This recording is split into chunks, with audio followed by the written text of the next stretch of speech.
Karena Allah itu adalah pencipta dan perawat yang menghendaki hidup itu berlangsung selama-lamanya.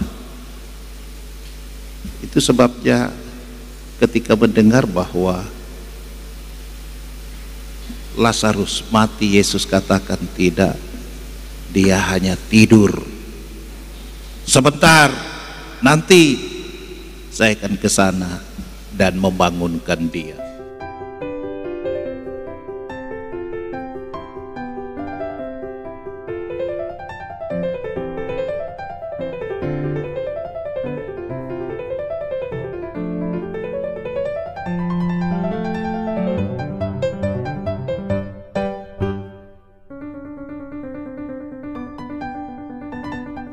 Ada banyak dialog antara Yesus dengan para murid, juga Yesus dengan Marta dan Maria, dua orang yang adalah saudara dari Lazarus, orang yang meninggal itu.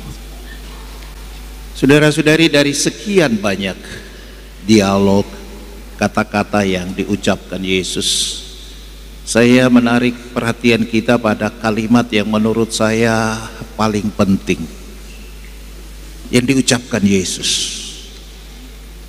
Akulah kebangkitan dan hidup. Barang siapa percaya kepadaku, ia akan hidup walaupun ia sudah mati. Satu kalimat ini terdiri dari dua klausul. Akulah kebangkitan dan hidup. Ini yang klausul yang pertama. Apa artinya, saudara-saudari? Jelas kalimat ini menunjukkan bagi kita semua bahwa Allah bukan hanya menciptakan dan memberi hidup, tapi Allah adalah juga perawat. Artinya yang merawat hidup ini. Dan dengan merawat hidup ini Allah punya maksud, yakni supaya hidup ini berlangsung kekal. Tidak ada yang namanya mati di hadapan Tuhan. Semua orang hidup.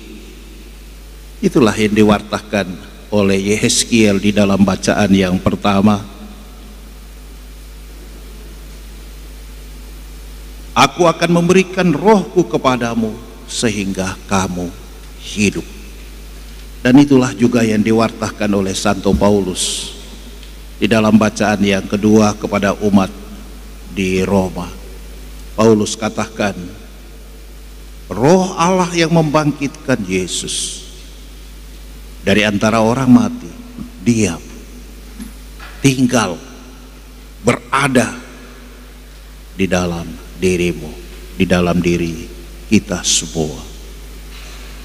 Karena Allah itu adalah pencipta dan perawat yang menghendaki hidup itu berlangsung selama-lamanya. Itu sebabnya ketika mendengar bahwa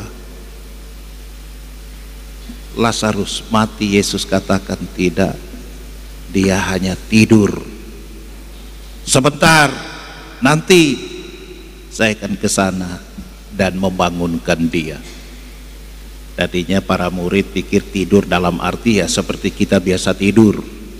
Semalaman kita tidur, pagi tadi kita bangun. Tapi tidur yang Yesus maksudkan itu benar-benar adalah mati. Mengikuti kosakata kita manusia. Mati itu berarti ya sudah berhenti bernapas, badan kaku, dingin, tidak bisa lagi diajak bicara, tidak bisa lagi bergerak, kita katakan mati. Tapi Yesus katakan itu hanya tidur, dan sebentar nanti akan kubangunkan. Itu sebuah kalimat yang penuh makna untuk menunjukkan bahwa di hadapan Allah semua orang hidup.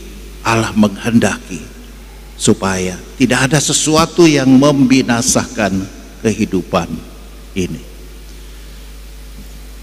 Dan puncak dari keinginan dan kehendak Allah, rancangan dan rencana Allah itulah terungkap di dalam kata-kata Yesus, akulah kebangkitan dan hidup.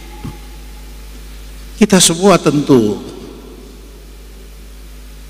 mengimpikan bahwa bila saatnya tiba, sabda Tuhan ini sungguh menjadi kepenuhan bagi kita, bahwa apa yang dialami oleh Lazarus sudah 4 hari di dalam kubur, itu juga dialami oleh kita semua.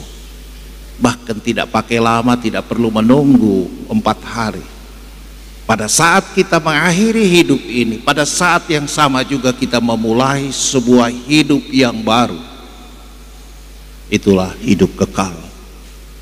Dan karena itulah kita perlu memperhatikan klausul yang kedua dari kalimat yang saya katakan paling penting di dalam Injil hari ini, yakni bahwa barang siapa yang percaya kepadaku, ia akan hidup walaupun sudah mati. Sekali lagi, mati, wafat, meninggal, berpulang, atau istilah-istilah apa lagi lah, macam-macam ya. Itu hanya bahasa kita manusia, itu bukan bahasa Allah. Allah menghendaki kita hidup yang kekal. Dan untuk itulah Yesus katakan, barang siapa percaya kepadaku, ia akan mengalami itu. Maka menjadi sebuah pekerjaan rumah bagi kita semua, bagaimana kita menjadi percaya, semakin percaya dan terus percaya kepada Tuhan.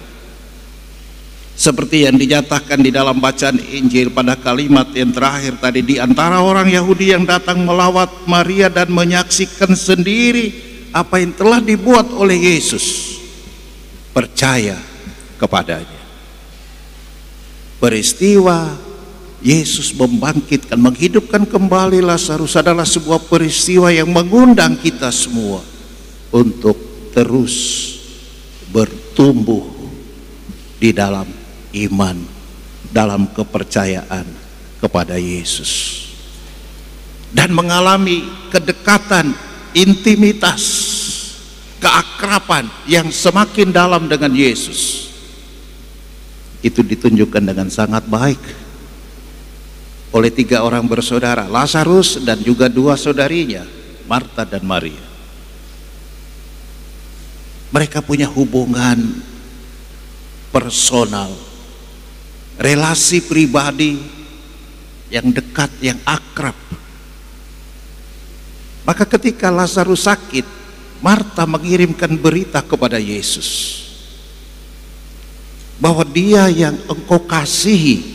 Apa artinya yang dikasih? Artinya yang dekat, sakit.